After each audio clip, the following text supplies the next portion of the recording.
Welcome to She Can and She Will. My name is Marianne Brown, also known as the Country Mompreneur. I'm joined by my co-host, Disa McAllister. We are moms, work-from-home experts, and queens at helping women take control of their lives. On this show, you will learn from us as well as other women who kick butt in their lives and want to help you do the same. So sit back and get ready for some fun. Well, welcome to She Can and She Will. And today we're being joined by Krystal Holm, the CEO of Designed Life Studio. Welcome, Krystal. Well, I'm glad to be here. Yay. So first of all, I want to say I'm very excited to have you here because I'm addicted to any shows that have to do with designing and cleaning up a home or anything like that because I'm horrible at design. I love beautifully decorated things, but I'm horrible at doing it. So it's very exciting to have you on here. First, why don't you tell us a little bit about yourself and what got you to where you are today? Sure. Well, actually, I hear that a lot. That's pretty much everyone that comes into my world. That's kind of what they say. That's, I guess, why they're coming to me. And it's been like that for as long as I can remember. It was sort of my hobby, even as a child, with Barbie Dream House, was decorating. That's awesome. Yeah. So but I sort of always had like this vision, for my life, bigger than just decorating. That was more like a hobby sort of growing up. Everything else was like this mission to get to this life Awesome. that I was really happy with. I'm sorry, I lost my train of thought. I totally get that. And it's actually really cool that you were able to have this vision of where you wanted to be and you got to it. A lot of people have that where they're like, I want to do this, I want to do that, but they don't know how to get to that point. So it's really cool that you actually had a vision and got there. It was sort of like I had a very big picture vision, but I had no details. Right. And I think that's the problem for so many people is they don't have any details. That is a lot of the work that I do with people is getting into the details. It's one of my favorite quotes is design is not design. Design is in the details. And I sort of see that life is the same way. If you are not very intentional about the details of your life, then the big picture is not going to look anything at all like what you envisioned. So I know you work with a lot of entrepreneurs. What are a lot of the problems that they come to you with? Well, usually they're coming to me because of my expertise in feng shui. Yeah. And so they're struggling with a few things. It might either be around money, whether it's they're not making enough and they'd like to make more, or they're making plenty, but it's going out just as fast as it's coming in. And they just need to put a plug in it and like keep more of what they're actually making. But also when I first started this business, because one of my parts of my vision was I always wanted to have my own business. I had no idea what until this is like my 7th business I'll be, where it was just, let me try things and see if this is my thing. I think a lot of entrepreneurs try many businesses before they find the right place to be. Cause that's what I started out. I thought I wanted to do this, then it evolved into something else. And you find out that the niche that you want may not have been the first thing that you jumped into. Yeah. And my first niche when I started this particular business, because I had started an interior design firm prior to this as business number 6. And the feng shui piece was the piece that was missing.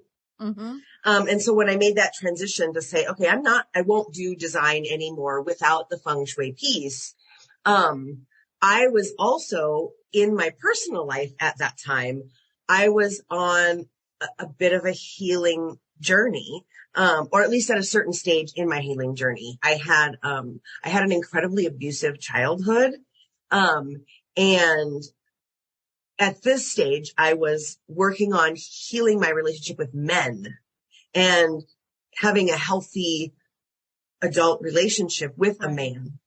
And so I happened to be in this year-long mastermind group with a dating coach and along with 50 other women, well, 49 other women, because there was 50 of us in total. And so we were all like looking to find love. And strangely enough, that was when I first threw out like my offer of, let me help you feng shui your place to find love. And then all of them wanted to start businesses.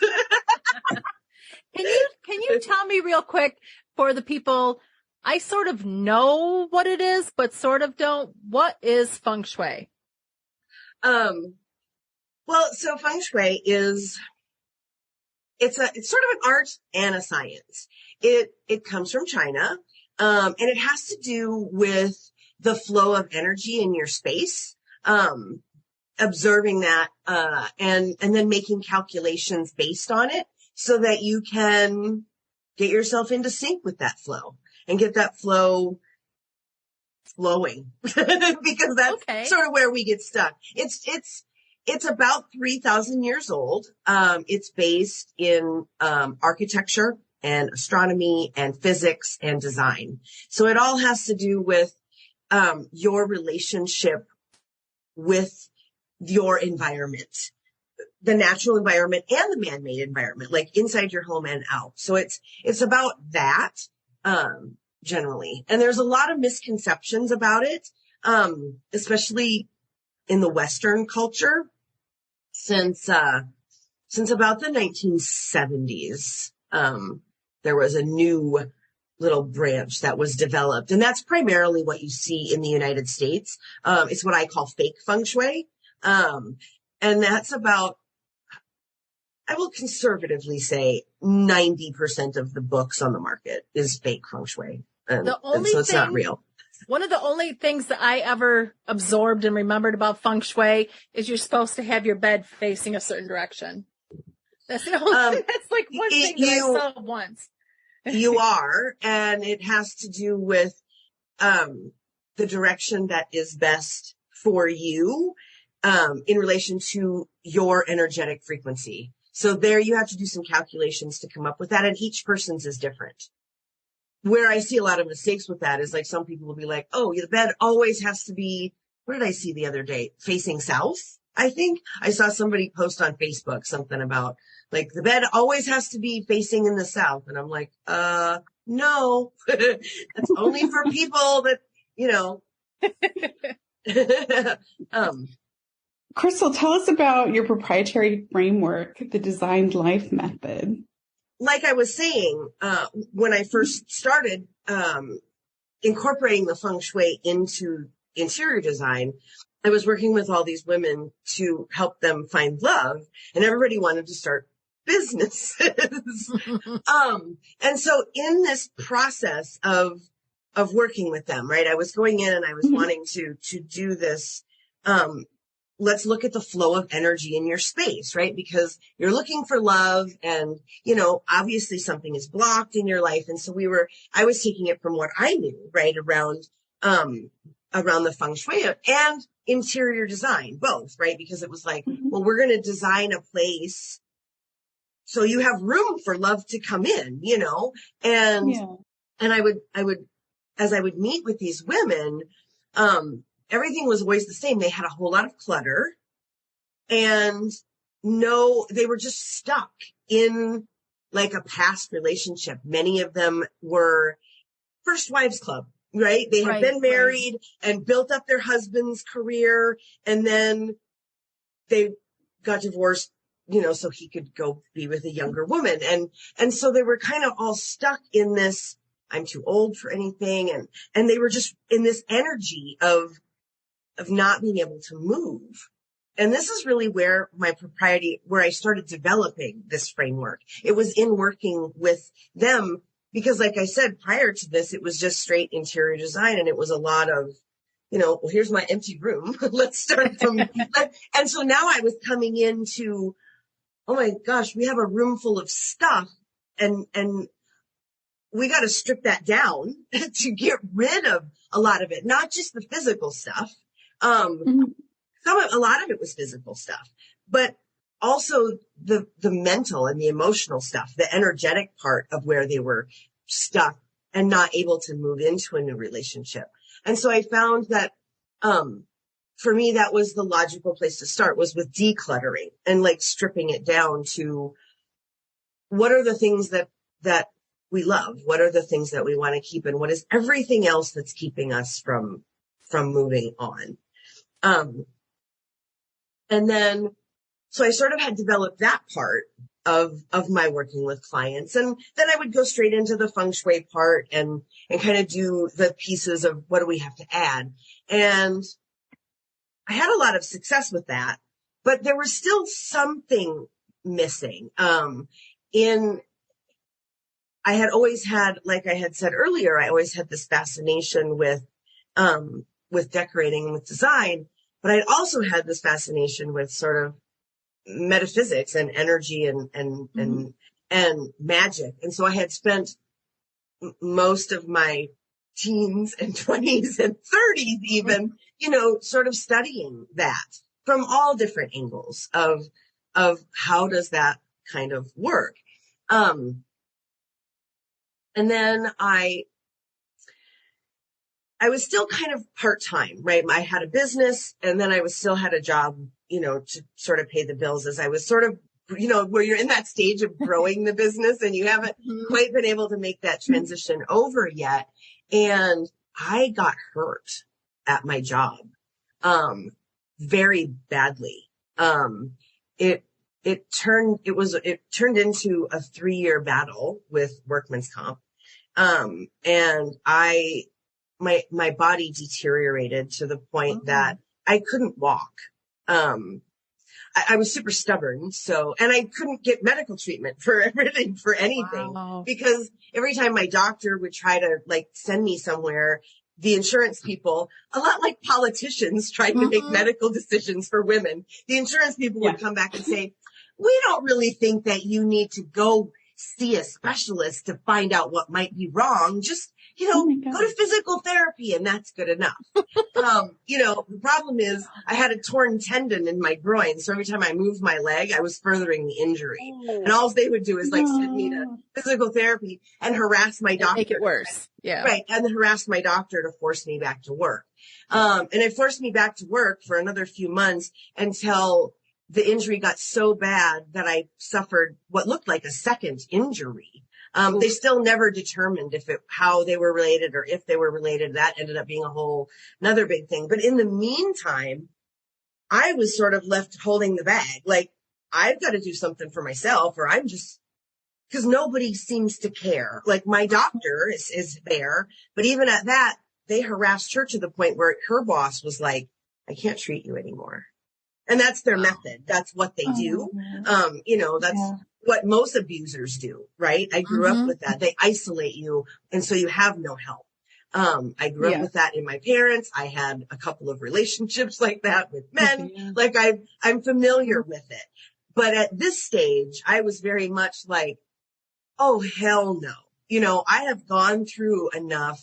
I've done a decade of work on myself to heal all of the internal things, that the baggage that I carried from my childhood, that I know my worth. I don't give a shit what you see on the bottom line. My life is worth more than permanent disability because of your negligence. And I am permanently disabled as a result of their negligence. But in the beginning stages of that, I had to do something. And so, and this was sort of where the missing piece came from, because, I had success, like with yoga in the past, right? I hit my 30s and everything got achy and sore when you woke up in the morning. And I'd go to yoga for a few months and I'd be like, oh man, I feel good. And then I would, a couple months later, I'd be like, oh, I got my period and I don't feel like going anymore. And I just couldn't maintain it for more than a couple of months. But at this point, I reached a point where it was like, it kind of felt like life or death to me. It was like, either I'm going to end up in a wheelchair for the rest of my life, or I'm going to do everything I can to prevent that.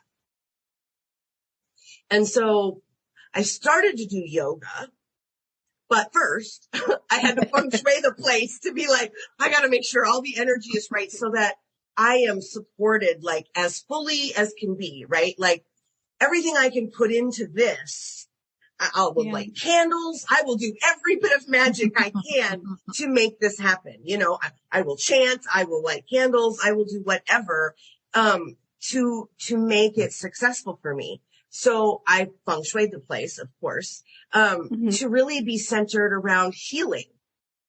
And so when you asked me earlier, like, what do they come to me for? It's about money. It's about relationships, but also sometimes it's about healing. You know, from having these, just a lot of people that come to me have a chronic illness as a result of some sort of injury. I've had clients that have been run over by semis. I have had clients that have had, you know, serious injury, from any number of causes, and have disabilities as a result.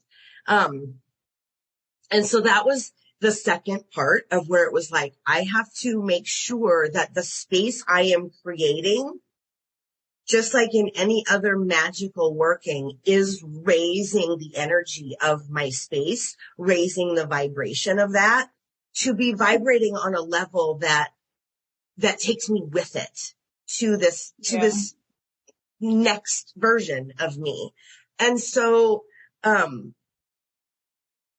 it all sort of developed into this system around making room for what you want in your life, incorporating those pieces of getting rid of what you don't, knowing fully what you want, right? What is the goal? What are we working towards? Are we working towards health? Are we working towards, you know, the right relationship?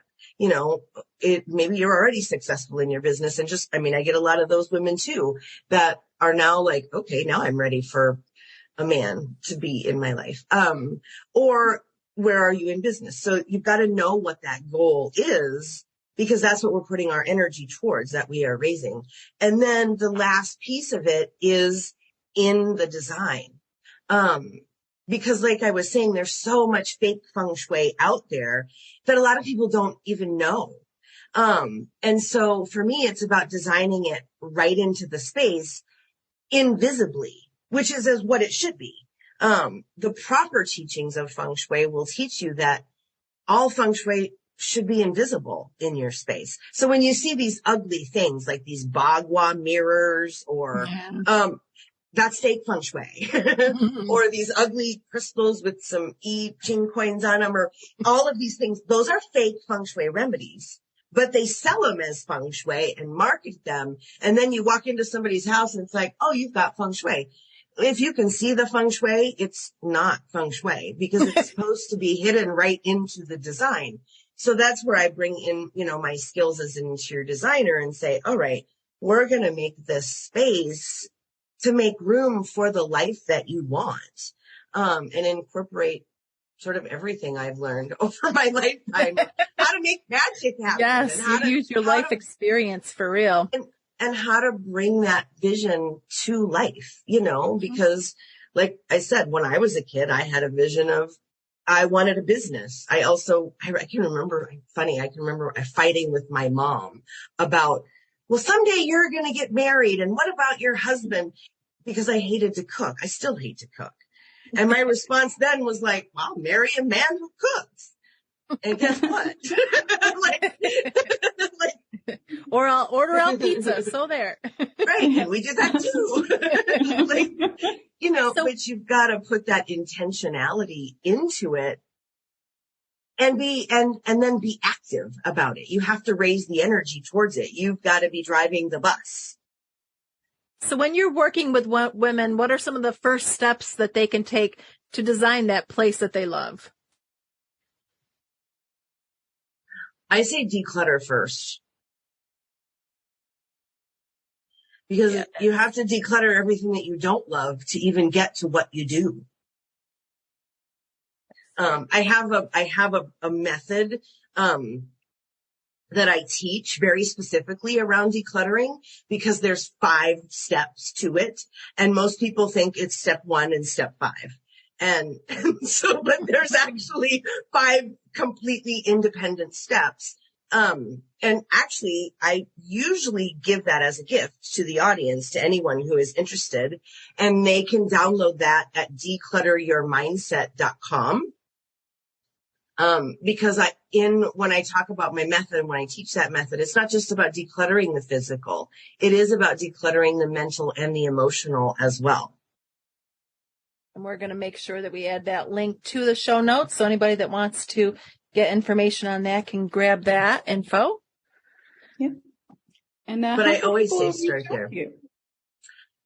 Well, the best place to connect with me really is in my email. I mean, that is where I am super active. I spend a lot of time, just talking about how to design a life you love every week in email. I do create content, on YouTube, and you can go check that out to sort of get to know me a little bit better. But really where I am, talking to people is in my email list. Just sharing little details about what you can do to design a life you love. Little steps here, design a business you love. I talk about that a lot too. Just little things that make a huge difference. If you've ever heard that expression, little hinges swing big doors, right? It's, that would be the best place to connect with me is in my email. Mm-hmm. Awesome. Now, one question that we ask everyone at the end of every episode is, what is your favorite way to stay organized? Oh my gosh. I have a system for everything. I have systems within systems within systems of, I have ADHD. So if I don't have a system, I'm kind of screwed, to be honest, because I'll just veer off in a whole nother direction and then wind up somewhere else. So, I mean, I even have systems for going about cleaning. It's called June bugging. And so it's, I got a system for coming back to what I'm doing. Like, I've got to have a system for absolutely everything, to keep it organized. On the other hand, then I can only take so much chaos and, I've got to get back into, but it helps it stay peaceful, and it's good for the energy in the space, right? To keep all of my clutter to a minimum and keeping everything so organized. It just keeps it. Awesome. Well, Krystal, thank you so much for joining us today. It was my pleasure. So glad we were able to make this happen. Thank you for listening. For more information, join us at thepmagency.com.